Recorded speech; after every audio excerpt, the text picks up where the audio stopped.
बिस्मिल्लाहिर्रहमानिर्रहीम।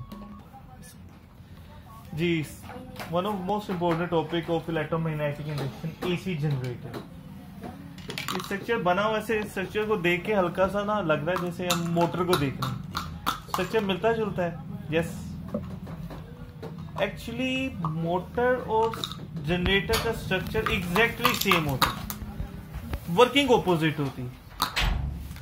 तो लाइक एक मोटर को हम करंट देते हैं और वो घूमती है, चीजों को घुमाती है। तो जनरेटर को ऑपोजिट है, जनरेटर को हम घुमाते हैं और वो हमें करंट देते हैं। फॉर एग्जाम्पल, आप लोगों ने देखी होगी छोटी मोटर होती, खिलौनों में से मिलती है, या कभी किसी बच्चे ने या आपने खुद कभी कोई प्रोजेक्ट बनाया हो जूनियर क्लासेस में, तो वो क्या होता है, एक मोटर में एक रॉड से निकली होती है, उसके साथ हम एक ब्लेड या फैन सा लगा देते हैं और दूसरी तरफ हम सेल अटैच करते हैं, यानी हम इलेक्ट्रिसिटी दे रहे हैं और वो पंखा घूमता है, राइट। तो कभी अगर लाइफ में दोबारा मौका मिले ना, तो ऑब्जर्व करना कि आप ना फैन लगा हुआ है, जहां पर आप सेल लगा रहे हो ना, वहां पर एक छोटा सा बल्ब लगा और अब आप फैन को खुद घुमाओ तो वो बल्ब ना ब्लिंक करेगा। छोटी पावर का बल्ब हो, एलईडी स्मॉल। तो मतलब पहले हम इलेक्ट्रिसिटी दे रहे थे मोटर को और वो पंखा घूमता था, और अब आपने जब खुद उसे घुमाया, सेल की जगह बल्ब लगा दिया छोटा सा, तो वो बल्ब जलने लगा। कब जलता है वो?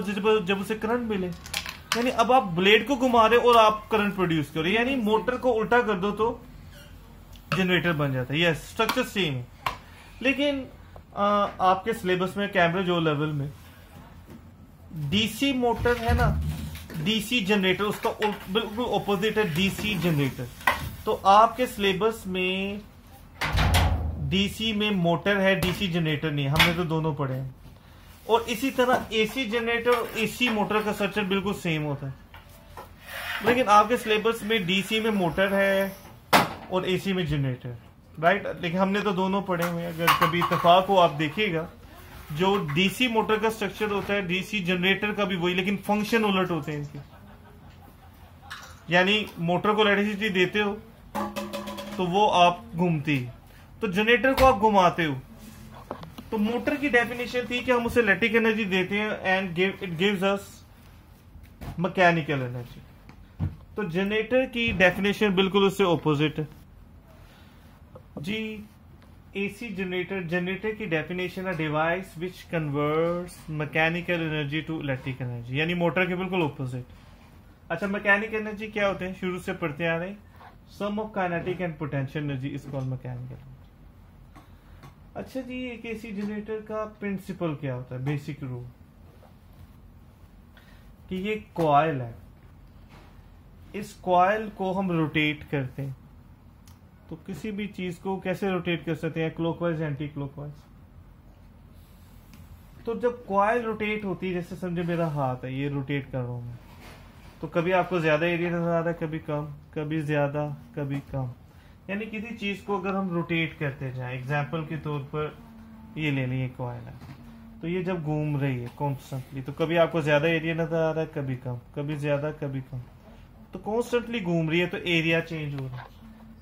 The area facing the magnetic poles, like समझ लें कि ये पूरा बोर्ड साउथ पोल है, आप अपने आप को नॉर्थ पोल समझ लें, और ये मैं मैग्नेट कॉइल को घुमा रहा हूं, तो कभी ज्यादा एरिया नजर आएगा, कभी कम, कभी ज्यादा, कभी कम, कभी ज्यादा, कभी कम। तो कॉइल के घूमने से एरिया चेंज, और एरिया के चेंज होने से क्या होगा? इस चैप्टर का पहला लेसन में हमने पढ़ा था, फ्लक्स चेंज होगा। और फ्लक्स के चेंज होने से क्या होगा? ईएमएफ इंड्यूस होगी। तो यानी इसके अंदर ईएमएफ इंड्यूस होने लग जाएगा। तो ये इसका बेसिक प्रिंसिपल है। मैं रिपीट कर रहा हूं कि जब कॉइल घूमेगी तो उससे फ्लक्स चेंज होगा, कॉइल में जो पास हो रहा है। जब कॉइल घूमेगी, इसका एरिया जो मैग्नेटिक पोल्स को फेस कर रहा है वो कभी इंक्रीज होगा, कभी डिक्रीज, कभी इंक्रीज होगा, कभी डिक्रीज। तो एरिया के चेंज होने से flux passing through the magnetic field, passing through the coil change होगा, और फ्लक्स चेंज हो किसी कंडक्टर में, तो उसके अंदर एक ईएमएफ इंड्यूस हो जाती है, अंदर से आती है, ठीक है। तो इसके अंदर ईएमएफ इंड्यूस हो जाए, करंट आ जाए, राइट। घुमाएंगे कैसे? तो लेट्स से हम किसी भी रॉड या सपोर्ट से उसको एक फैन से जोड़ दें। अब वो फैन को टरबाइन कहते हैं। तो उस टरबाइन को आप डैम में है तो पानी से मानेंगे, इस फैन पर टरबाइन घूमेगा, साथ में कॉइल भी घूमेगी। इसी ब्लेड्स को बड़ा कर दे और एयर से घुमाए तो वो विंड मिल बन जाएगी। न्यूक्लियर पावर स्टेशन और थर्मल पावर स्टेशन में इसी टरबाइन को हम स्टीम से घुमाते हैं। तो यानी सोलर पैनल के अलावा हमारी लाइफ में जहां से भी इलेक्ट्रिसिटी मिल रही है ना, दैट इज थ्रू जनरेटर, ठीक है।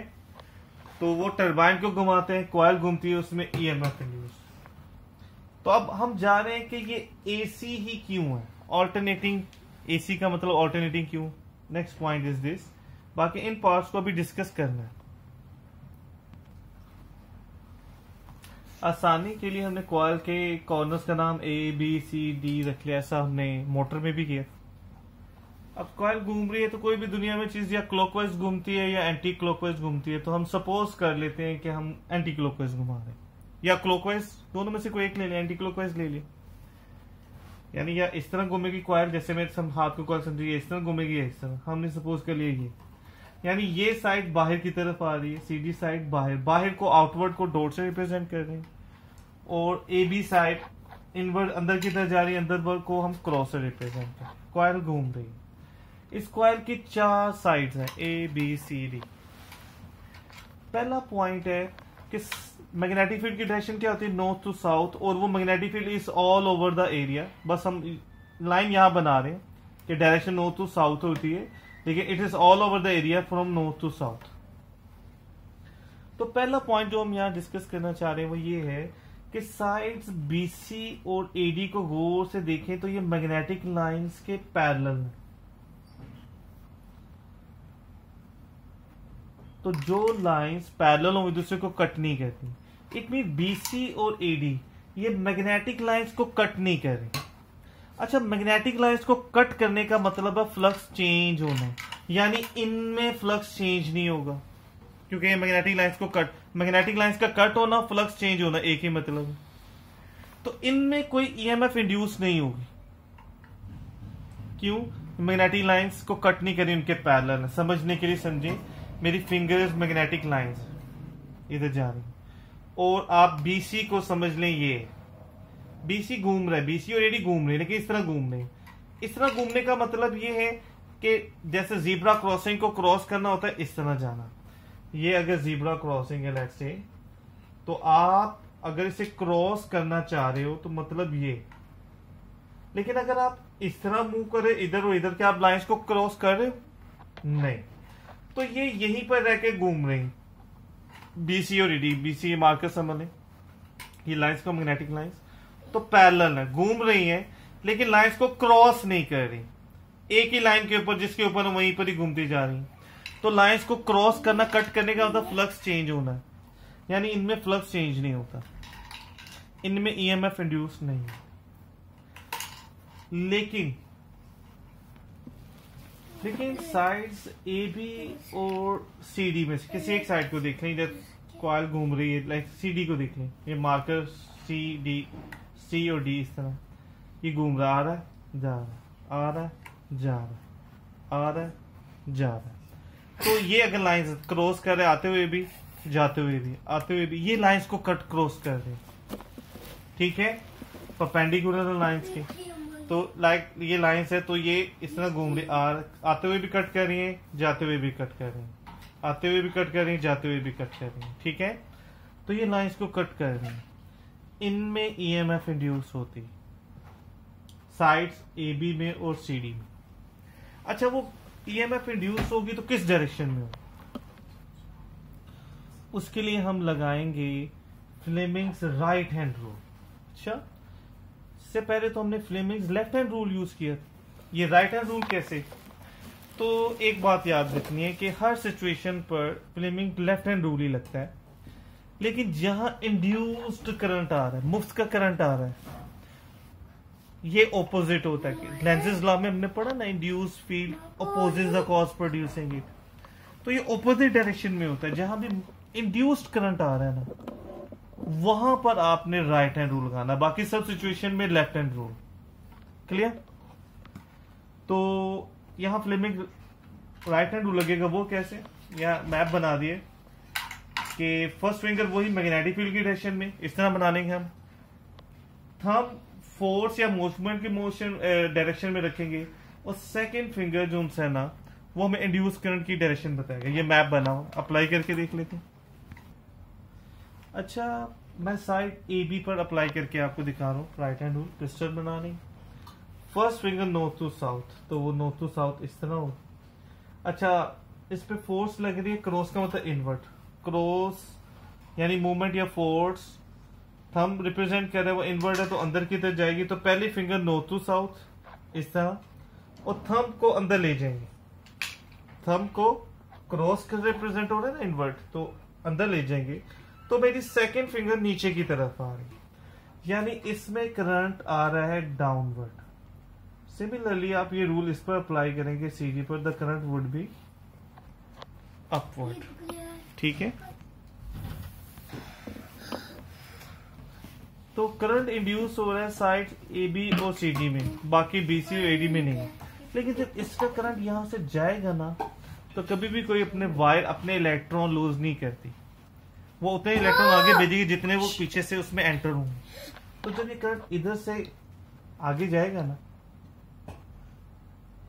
तो यहां से करंट स्टार्ट होगा, एक्चुअली यहां से स्टार्ट हो जाएगा, और ये करंट आगे जाएगा, इधर से भी, इधर से जाएगा और इस तरफ। तो एक्चुअली इंड्यूस सिर्फ ए बी और सी डी में हो रहा है, लेकिन करंट फ्लो उन्हीं की वजह से पूरे कॉइल में से करेगा। जैसे एक घर में ले लेना, अर्निंग एक या दो बंदे कर रहे होते हैं, जैसे फादर मोस्टली, कहीं कहीं मदर भी साथ में, लेकिन वो उसको यूज सारे घर वाले कर रहे होते हैं। तो करंट इंड्यूस जब यहां से आगे करंट जाता है, तो वो करंट नीचे से उस इलेक्ट्रॉन या चार्जेस को खींचता है। ठीक है? और वो चार्जेस जाते हैं इसमें से पास, हालांकि इसमें करंट इंड्यूस नहीं, लेकिन इसका जो करंट है वो यहां से जो इंड्यूस हो रहा है वही पास कर रहा है, और फिर जो ए बी में इंड्यूस होता है वही आगे गुजरता हुआ जाता है। तो करंट इंड्यूस हुआ सिर्फ ए बी और सी डी में, लेकिन वो पूरे सर्किट में से पास कर। तो इस वक्त जो ये सी डी टर्मिनल है जहां से करंट जा रहा है, तो इसके टर्मिनल को देखें तो यहां से करंट स्टार्ट हो रहा है, बाकी स्ट्रक्चर को भी डिस्कस करना है, और यहां करंट एंड हो रहा है इधर से आते हुए। तो जहां से करंट स्टार्ट होता है वो बिहेव्स लाइक अ पॉजिटिव, जहां करंट एंड हो रहा है वो नेगेटिव। क्यों? थोड़ा गौर करें। जो हिस्सा बाहर आ रहा है, सीडी बाहर आ रहा है, ए बी इनवर्ट जा रहा है, तो जो बाहर आ रहा है वो पॉजिटिव टर्मिनल हो गया, जो ए बी इनवर्ट जा रहा है वो नेगेटिव टर्मिनल हो। लेकिन देखिए जब कुछ रोटेट करती है ना, तो जो हिस्सा बाहर आ रहा है फिर उसने अंदर जाना है, तो वही पॉजिटिव क्या बन जाएगा, जब बाहर आ रहा है पॉजिटिव है, नेगेटिव जाएगा तो इनवर्ट जाएगा तो नेगेटिव हो जाएगा, फिर बाहर आएगा पॉजिटिव नेगेटिव। ये नेगेटिव जो इनवर्ट जा रहा है ए बी, जब यही बाहर आएगा घूमते हुए, क्योंकि जब भी कोई चीज रोटेट करती है, तो देखिए ना इसकी कंसीडर के लिए ये वाली साइड, ये अभी बाहर आ रही है, अब वही अंदर जा रही, बाहर आ रही वही अंदर जा रही, बाहर आ रही वही अंदर जा रही। तो इस तरह अब बाहर आ रही है ये वाली साइड, अब अंदर की तरफ जा रही, यानी सेम साइड। अगर हम यहाँ थोड़ा सा देखें ना, तो जो बाहर आ रहा है वो इस वक्त पॉजिटिव है, जो इनवर्ट जा रहा है नेगेटिव, लेकिन वही बाहर जब नेगेटिव अंदर जाने लगेगा नेगेटिव बन जाएगा, जो नेगेटिव अंदर जा रहा था वही जब बाहर आने लगेगा तो पॉजिटिव बन जाएगा। इस तरह ये पॉजिटिव और नेगेटिव चेंज होते रहेंगे, और ऐसा करंट जिसमें पॉजिटिव और नेगेटिव चेंज होते हैं, that is called alternating current. ठीक है? सो ये जो जनरेटर है ये एसी जनरेटर है, ऑल्टरनेटिंग करंट। दो रीजंस, दो तरीके से एक्सप्लेन कर सकते हैं। कैसे? एक तो भी डिस्कस किया कि सेम साइड जो ए सी डी आ रही है जा रही है, तो sides keep changing their movement, direction आ रही आने का जाने का।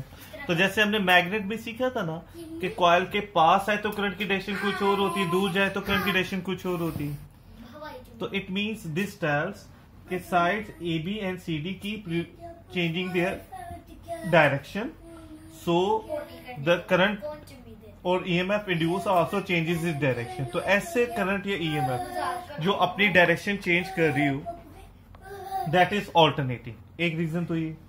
दूसरा ये कि जब ये कॉइल घूम रही है तो कंसीडर करें ये कॉइल घूम रही है तो कभी फ्लक्स इंक्रीज होता है, लेट्स से इस तरह घूम रही है तो कभी फ्लक्स इंक्रीज होता है, जैसे ज्यादा कॉइल नजर आ रही है, कम है तो decrease, increase decrease, increase decrease. तो फ्लक्स ये इंक्रीज होगा मैक्सिमम है, अब ये डिक्रीज हो रहा है। अपने आप को समझें क्या पोल है, तो आपके सामने जब ज्यादा एरिया आएगा फ्लक्स ज्यादा कम हो रहा है, फिर ज्यादा हो रहा है, फिर कम हो रहा है, फिर ज्यादा कम। तो हमने पढ़ा है कि इंक्रीजिंग फ्लक्स पे जो करंट की डायरेक्शन होती है, डिक्रीजिंग फ्लक्स पे अपोजिट, यानी कॉन्टिन्यूसली फ्लक्स कभी इंक्रीज हो रहा है कभी डिक्रीज हो रहा है। तो इसका मतलब इसमें जो EMF इंड्यूस हो रही है इसकी डायरेक्शन चेंज होती रही है, और जो डायरेक्शन चेंज होती रही वो होती ऑल्टरनेटिव करंट। अब करंट तो आ गया है इसमें, अब इश्यू है कि कॉइल में करंट आ गया है और वो ऑल्टरनेटिव भी है, जो भी है हमने किसी चीज को प्रोवाइड भी करना, कॉइल घूम रही है। अब ये कैसे पॉसिबल है कि एक डिवाइस, ये डिवाइस है लेट्स से लोड, यानी कोई भी चीज जो हमने चलानी होती है ना, जितनी ज्यादा चीजें चला रहे हैं जनरेटर पर तो हम कह रहे हैं उतना लोड ज्यादा डाल रहे हैं। तो लोड रेजिस्टर का मतलब ये कोई भी डिवाइस है, फैन है, लैंप है, कोई भी जिसको हम चलाना चाह रहे हैं। अब कॉइल घूम रही है, अब हाउ इज इट पॉसिबल कि कॉइल घूमती भी रहे और इससे करंट भी मिलता रहे? तो उसके लिए ये बीच में दो पार्ट्स जो हमने ये हाईलाइट किए हुए अलग कलर से बनाए हुए, इसमें ये दो रिंग्स हैं, ये स्लिप रिंग्स हैं। अच्छा, स्लिप रिंग्स ना अगर नोट करें तो ये वाला स्लिप रिंग कॉइल के इस पार्ट से, इस वाले AB वाली साइड से आने वाले पार्ट से ये वाला जुड़ा हुआ, पक्का वेल्ड हुआ, पक्का जुड़ा हुआ है, और CD से आने वाली से ये वाला रिंग, स्लिप रिंग, ये पक्के जुड़े हुए वेल्ड हुए हैं। मतलब जब कॉइल घूमेगी ये रिंग्स भी साथ में घूमेंगी। लेकिन ना ये जो रिंग्स हैं इन्हें स्लिप रिंग्स कहते हैं। ये इस तरह के ये घूम भी रहे हैं अपनी जगह पर ही रहकर, लेकिन घूमते हुए इन कार्बन ब्रशेस के साथ कांटेक्ट में। कार्बन ब्रशेस वही है मोटर वाले कि एक तो ये कार्बन ब्रशेस कौन सी फॉर्म होती है, ग्रेफाइट, जो कंडक्टर भी है, स्लिपरी भी है, यानी जो यहाँ फ्रिक्शन होगी उसको रिड्यूस करेगी। तो समझें कि ये कार्बन ब्रश है और ये स्लिप रिंग है। तो स्लिप रिंग घूम रहा है, घूम भी रहा है, लेकिन इसके साथ कार्बन ब्रश अपनी जगह पर रह रहा है, टच भी रहता है हर वक्त। टच रहने से जो यहाँ करंट आएगा वो यहां से कार्बन ब्रश में जाएगा, यानी जब ये साइड पॉजिटिव होगी ये कार्बन ब्रश पॉजिटिव टर्मिनल की तरह बिहेव करे, जब ये नेगेटिव होगी यही CD तो वही नेगेटिव हो जाएगा। तो ये टर्मिनल्स का काम करते हैं कार्बन ब्रशेस, यानी इनसे करंट आगे जिस चीज को देना वो जोड़ देते हैं। कार्बन ब्रशेस अपनी जगह स्टिल रहते हैं। तो इन स्लिप रिंग्स का काम क्या है कि जब कॉइल घूम रही है ये भी साथ में घूम रहे हैं, लेकिन घूमते हुए during rotation they keep contact with carbon brushes all the time. इसका मतलब जो करंट इस साइड में इंड्यूस होगा टर्मिनल वो यहां बन जाएगा, जो यहां आएगा वो यहां। जब ये पॉजिटिव होती है तो वो नेगेटिव है, फिर जब ये नेगेटिव होती है वो पॉजिटिव। इसका मतलब वही टर्मिनल्स जब यहां पहुंचते हैं तो पॉजिटिव नेगेटिव होते रहते हैं, ऑल्टरनेटिंग करंट। तो स्लिप रिंग्स का काम क्या है? They keep contact with carbon brushes during rotation of coil and conduct current to the load resistor through this carbon brush। यानी जो करंट यहाँ आएगा वो यहाँ से इससे मिलेगा, ठीक है। अच्छा, जब ये पॉजिटिव टर्मिनल है और ये नेगेटिव है तो करंट की डायरेक्शन ये होगी, और जब ये वाला एंड पॉजिटिव हो गया और ये नेगेटिव हो गया तो करंट की डायरेक्शन, यानी इसे ऑल्टरनेटिव करंट मिलता रहेगा, करंट की डायरेक्शन चेंज होती रहेगी। तो जो करंट डायरेक्शन चेंज कर रहा हो this is alternative current, right. This is basic structure. अभी ये AC जनरेटर कंप्लीट नहीं हुआ।